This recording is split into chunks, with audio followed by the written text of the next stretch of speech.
Presidents of the United States. Some of the most iconic names and faces in American and world history. These, however, are not them. Welcome to the History Hangout, and this is the Almost Presidents. By one stroke or another, these individuals were almost President of the United States. Alas, their time never came, however. Some are well-known historical figures, others are relegated to being a footnote in history or to the answer to a Jeopardy question. So let's take a look at one of them today. His name is Hannibal Hamlin. And no, I did not make that up. I bet you know so little about him that you didn't even realize this isn't him. This is just some random guy I found when I typed in guy from the 1800s on the internet. When you Google Hannibal Hamlin, you get multiple results that aren't the vice president. There's a professor from Ohio State named Hannibal Hamlin. Sorry, the Ohio State.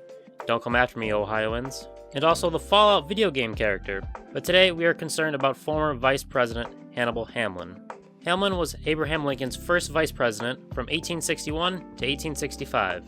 Unlike Lincoln, Hamlin didn't have a cool beard or top hat.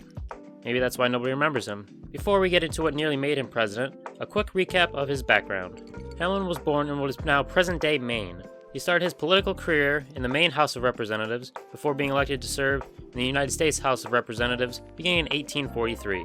He was then elected by the state legislature to be a senator from Maine beginning in 1848. A Democrat early in his political career, he left the party and was nominated by the Republicans to run for governor of the state.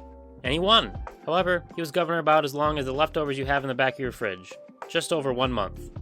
But hey, that's still longer than William Henry Harrison, who resigned as governor and returned to the Senate in 1857. He was chosen in 1860 to be the vice presidential running mate for Abraham Lincoln. After Lincoln's victory, Hamlin began his term as vice president, and this is where our story begins. Now, the two were said to have a good working relationship, but were never really that close. Lincoln didn't rely on Hamlin much, if at all. In other words, he was the typical 1800s vice president or backup quarterback who never gets any playing time. Throughout and even before he became president, there were multiple assassination plots on Lincoln's life. Rumors were swirling before his inauguration, causing his train to change to a safer route to enter Washington, D.C.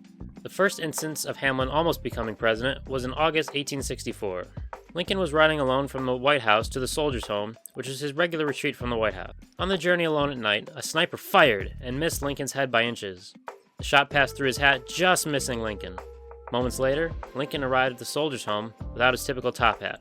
Lincoln's life was spared, and Hamlin remained on clipboard backup quarterback duties. To this day, nobody knows who fired the shot at Lincoln that nearly killed him or what their motivations were.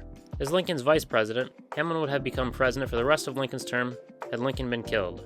Hamlin had a more famous occurrence of almost becoming president as well. After Lincoln was assassinated in 1865, it was Andrew Johnson who became president. But what happened to our guy Hannibal? Hannibal, like most backup quarterbacks and 1800s vice presidents, was just tossed aside. In an attempt to show unity, Hamlin was dropped from the re-election ticket for Johnson. As mentioned, Hamlin was from Maine. Johnson, however, was a Democrat from Tennessee who stayed loyal to the Union during the Civil War. Having a Northerner and Southerner on the ticket, as well as a Republican and Democrat, balanced the ticket. Had anyone thought Johnson would become president, he would never have been nominated as vice president. Hamlin would stay on as vice president until March 4, 1865, when Johnson assumed the role. And at the inauguration, Johnson had a little too much to drink and was reportedly drunk. Lincoln was assassinated at Ford Field in Washington, D.C. just over a month later by John Wilkes Booth. Had Booth executed his plan more than a month earlier, Hamlin would have been president, although for a short time. Additionally, had Hamlin been renominated, he would have become president for the rest of Lincoln's term, which was almost a full 4 years. And there you have it. Multiple different paths where if history was different, Hannibal Hamlin would have become president. And you would know someone named Hannibal. Would he have held the Union together if Lincoln died during his first term? Would he have done a better job than Johnson during Reconstruction? Nobody knows. What we do know is that Hamlin would return to the Senate in 1869, serving until 1881, when he was appointed minister to Spain by the coolest facial hair president ever, Chester Arthur. While Hamlin may be forgotten by most of history, he is not forgotten by the History Hangout. If you enjoyed this episode, be sure to like, comment, and subscribe to the channel. Thanks for watching, and we'll hang out again in our next video.